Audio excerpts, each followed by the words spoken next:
राजकीय नेत्याचा शिलेदार गुंड अजय शेळके. नमस्कार, आपण पाहतात वास्तव खबर.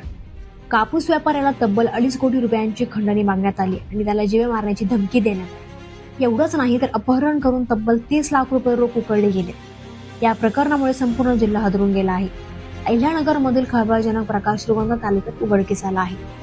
श्रीगोंदा कृषी उत्पन्न बाजार समितीचे संचालक बाळासाहेब जगताप व्यापाऱ्याकडून कापसाच्या व्यवहाराच्या नावाखाली दबाव टाकण्यात आला. या प्रकरणात प्रमुख आरोपी म्हणून अजय शेळके या इसमाचे नाव समोर आले. त्याच्यासोबत सुमारे 11 जणांवर गुन्हा दाखल करण्यात आला आहे. कापूस व्यापाऱ्याला न्याय आता बाजूला राहिला. काल परवा निलेश लंके यांच्यासोबत असलेले अजय शेळकेचे फोटो विखे समर्थकांनी व्हायरल केले. त्यानंतर लगेचच शेळकेंचे फोटो विखेंसोबत जेवताना लंकेच्या कार्यकर्त्यांनी व्हायरल केले.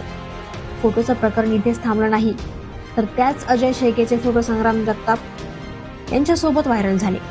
गुन्हेगार राजळे, राम शिंदे, विक्रम पाचपुते यांच्यासोबत फोटो दिसले. गुन्हेगार अजय शेळकेमुळे राजकारण तापलं. या गुन्हेगाराची कार्यकर्ता म्हणून जबाबदारी कोण स्वीकारणार? कापूस व्यापाऱ्याला न्याय कोण देणार? याचं उत्तर सुजय विखे, राम शिंदे, संग्राम जगताप, विक्रम पाचपुते, गुन्हेगार राजळे, निलेश लंके यांनी द्यावं. धक्कादायक म्हणजे आरोपी अजय शेळके याचे माजी खासदार सुजय विखे आणि आमदार संग्राम जगताप व यांच्यासोबतचे अनेक फोटो सोशल मीडियावर व्हायरल होत आहेत. हे फोटो पाहून विरोधकांनी तीव्र टीका करत हा आरोपी त्यांचा निकटवर्तीय आहे असा आरोप केला आहे. आरोपींनी व्यापाऱ्याला जबरदस्तीने 4 चाकीत बसवून ब्लॅकमेल केले. पिस्तूल दाखवत तब्बल 2 कोटी 50 लाख रुपयांची खंडणी मागितली. जीव वाचवण्यासाठी व्यापाऱ्याने 30 लाख रुपये रोख दिल्यानंतर त्याची सुटका करण्यात आली. सध्या अजय शेळके आणि इतर आरोपींवर श्रीगोंदा पोलीस ठाण्यात खंडणी, अपहरण आणि धमकीचे गंभीर गुन्हे दाखल आहेत. पण या घटनेत खरा धक्कादायक मुद्दा म्हणजे आरोपीचे राजकीय संबंध.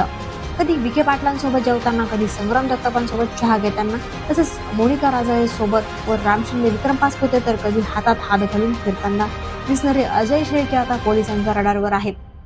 यामुळे प्रश्न असा उपस्थित होतो की एवढ्या गंभीर प्रकरणात कायदेशीर कारवाईला राजकीय दबावाचा अडसर तर येणार नाही ना? कापूस हा शेतकऱ्याचा जिव्हाळ्याचा विषय.